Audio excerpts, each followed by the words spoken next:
Okay, question 4. The table below shows information about two particles, G and H. So let's find out what is particle G and what is particle H first. So firstly, we can take a look at the protons. Okay, the protons tell you the identity of the element. So in this case, G is actually fluorine and H is actually lithium, okay, from periodic table. Now let's look at the electrons and protons. G has more electrons than proton. How many more?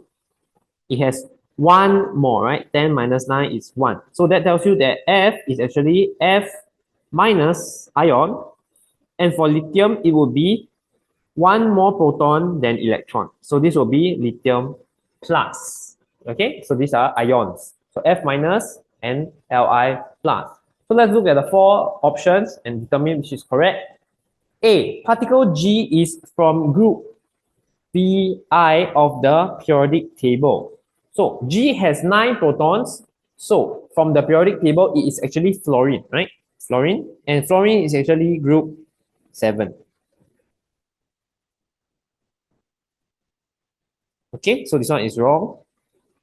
Particle G is formed by gaining electron. Yeah, so that's true. So suppose I have 9 protons, then it gains 1 electron to become 10 electron. Okay, so B is correct. The 4 answer is B, right? So let's take a look at the other two. We have particle H is a negatively charged ion. No, we all established is Li plus. So this is untrue. H is heavier than particle G. Also not true. The mass comes from the number of protons plus number of neutrons. Okay, so we can see H has 3 protons less than 9 and it has less neutrons than G. So this will be not true either.